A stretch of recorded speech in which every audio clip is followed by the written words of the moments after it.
In Dragon Ball Super's Tournament of Power, not only is power going to be a necessity, as the name implies, but strategy and tactics. But what is the greatest strategy Universe 7 can implement in this tournament where all 10 members perhaps work together to achieve the goal of Universe 7's survival? Well, in this video, GeeklistTV and myself are going to be taking a look at Universe 7's greatest strategy.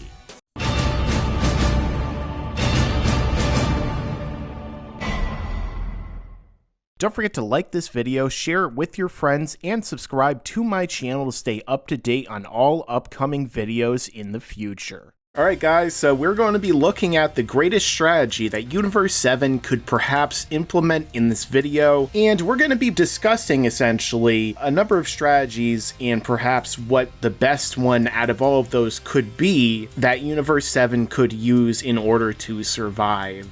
So MJ from GeeklistTV, what do you think about this? You know, what are some real strategies that come to your mind when you think about this that could really result in Universe 7 not only staying in the fight for the whole time, but also being able to come out victorious? Well, thank you for having me back on the channel. First most, thank you for having me back. Always a pleasure to be on your channel, Mike. And I think the quickest one that comes to mind and the easiest one to kind of talk about is probably what was shown in episode 90 with Gohan and Piccolo. Now, whoever's idea this was, whether it was a Toriyama plot point, whether it's Toei just doing their own, in episode 88, we found out that, Gohan and Piccolo will be putting together, some team moves, right? And in episode 90, we were actually showcased, I guess, a version or an example of some of their team moves, and one of them was Piccolo using that old maneuver that he used back in Dragon Ball, and kind of just have Gohan, I guess, using his power and being the one to kind of hold off enemies in front of him while Piccolo charges up that technique, because what that technique does is when he releases it, it's not so much of a destructive power. Like an example was when he used it back in Dragon Ball, he vaporized stuff on top of the surface, not so much just vaporizing what was under. And the same thing here, like he used it to where he vaporized the top of the mountain surface, not so much destroy the entire mountain area. So, and what that did was that was able to push people off of the fighting stage, or the mountain fighting stage. And I think that's a really cool tactic, have Gohan go in, he's the stronger one, so have him go in and kind of distract people and protect Piccolo while he charges up that technique. Yeah, absolutely. That is a really good area of effect move that Piccolo had utilized during the fight between he and the aforementioned people. And also Vegeta used a very similar move after he had been knocked out of his Ozaru form after Yajirobe cut off his tail against Goku and the others. And basically it affects a very large area and will probably fling tons of fighters just out of the ring, but there's a lot of other ways I feel like they could potentially take advantage of that. In terms of an actual strategy, I feel like a good idea maybe would have to be the strongest fighters probably try and work for a more defensive strategy. They're going after the bigger, stronger fighters as well. So like Goku, Vegeta, and maybe at this point Gohan, Frieza, they go and fight the Jirens, the Topos, the hits, the people that can do some serious damage to basically, the mid-carders or under-carders on Universe 7's team, like Master Roshi, Krillin.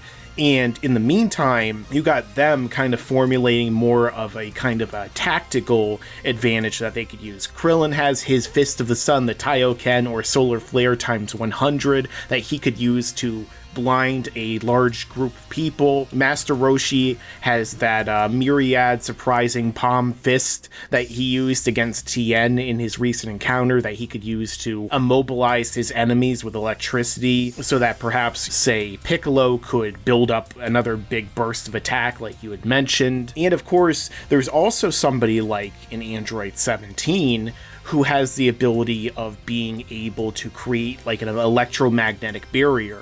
So perhaps if he makes something like that, he could also push people over the side with it if they come in contact with it. Kind of like what Cell had did when he used that barrier against Goku. He kind of created not only a shield for himself, but he also created a artificial distance by which Goku couldn't really approach him when he had that barrier up. Yeah, definitely. I've also wondered if that technique could be modified to where he's able to put people inside there with him. That way, you know, nothing can like affect them. Like you can have possibly Frieza, Goku, Vegeta, and 17 all within that barrier.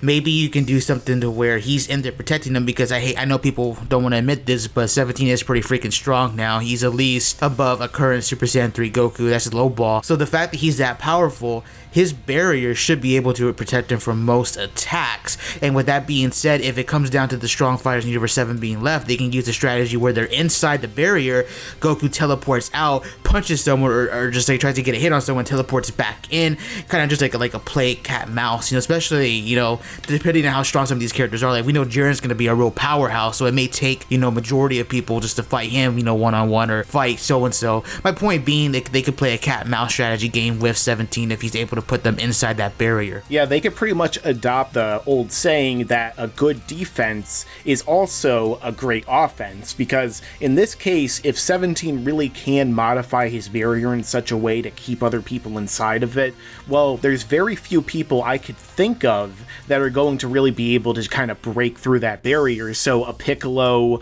or a Gohan or somebody who's charging up a move that needs to take a long period of time, even if Piccolo were to say use the Makanko Sapo, which would probably kill people in this tournament, but let's just say Piccolo kind of has to do it to kind of eliminate himself and, you know, the last person on another team. He could stay within that barrier for an extended period of time and be able to actually charge up the energy that he requires. So again, that barrier could really end up being pretty OP.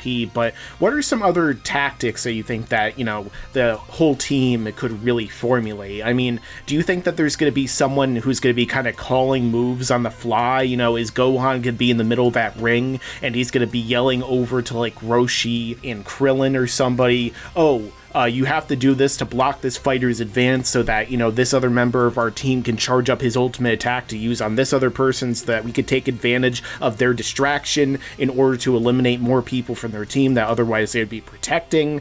Like, how do you think this is really going to go down in the middle of the action? Because I don't really expect them to like map every single thing out before the fight happens. There's got to be some air of unpredictability. Oh yeah, most definitely. If you actually watch episode 92, Universe 3 has modified warriors to where they will basically be protected. Like they will not be able to be thrown off the stage that easily. Like, they have like claws and shit. They have like suction abilities. So again, there is going to be that air of unpredictability. But as far as like Gohan being the leader and stuff, it really comes down to like, is he going to be the one calling the shots? Is he going to be pulling like a Naruto and be like formation, you know, and everyone takes like a formation? I don't think so. I feel like people are probably going to pair up. Like I feel like certain people will pair up to do certain attacks. Like obviously the humans, if TN even counts as a human, you know, Ten Shinhan, Roshi, Krillin, and stuff like that. But I think people are really forgetting this though.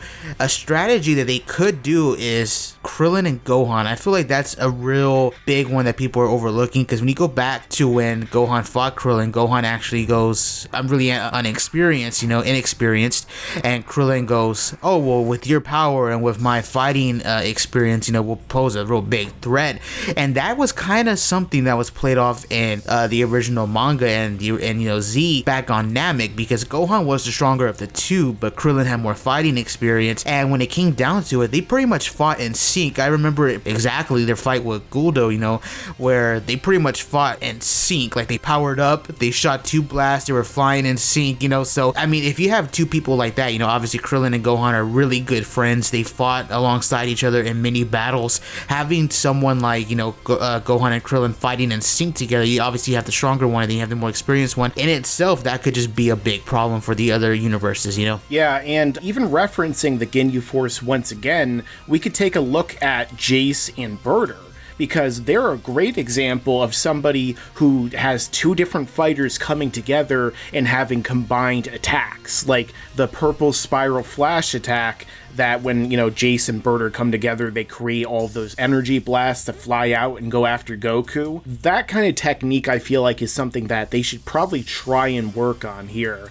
And of course, a lot of people are, I'm sure, going to be like, well, why don't Frieza and Krillin just use the Taioken and then use the Destructo Disc or Kienzan and just chop people in half like they should have done in every single arc up until this one? It's like, maybe they can cut their legs and arms off. That wouldn't technically kill them, right, MJ? Like, maybe they could just pull an Obi-Wan on Anakin and cut all of his limbs off and just kind of leave him there, and then they could, like, nudge them over the side, you know? Like, they wouldn't necessarily die right away. Mike, this is Dragon Ball Super produced by Toei. This ain't a Rob Zombie film, bro.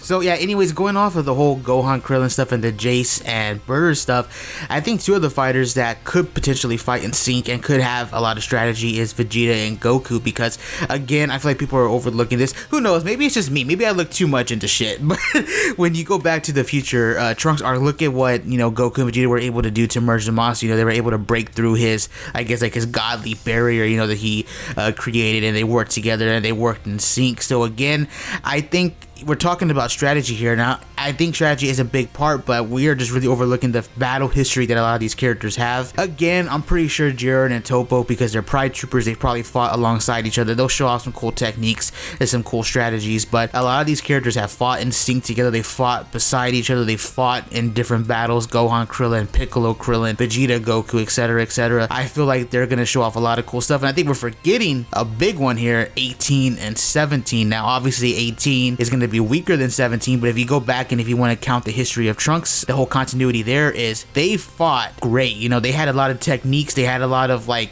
finishing moves together, like that one technique where they, you know, they come in, trip them, and then they dropped them, and then they went up to the sky and did like that double, almost like a Vegeta technique, you know, where they just fire like blast on end, you know, like not stopping whatsoever, which is the move that killed future Gohan. So again, I mean, they could fight in sync, and I think people really overlooked just how good fighting in sync could be. Look at what Black and Zamasu did, you know, because how they were so close. They were basically the same. They were the same person, basically. So when they fought together, they proved to be a huge threat. So I think the universes are going to have their hands full with Universe 7, you know? Yeah, absolutely. That is probably going to be one of the biggest edges that Universe 7 has going into this tournament, because, I mean, if we're looking at the most recent episodes of Dragon Ball Super, some of the universes are having trouble even assembling their own team.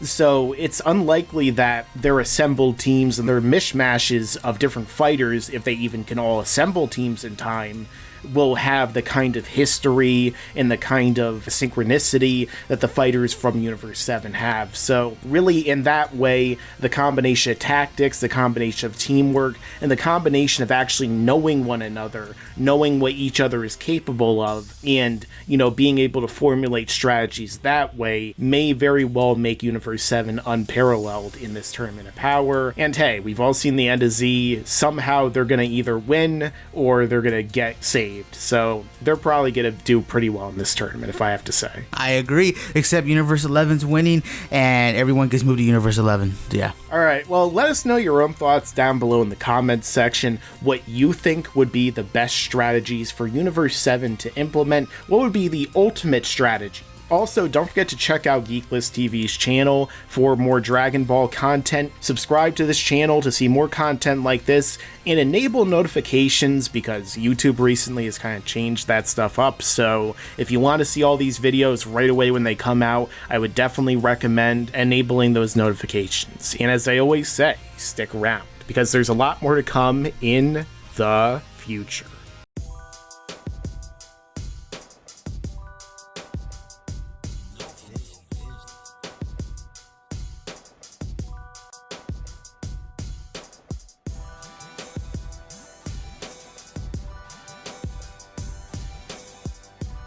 Yeah, the best strategy is going to be getting the hell out of my way and letting my biceps do the work.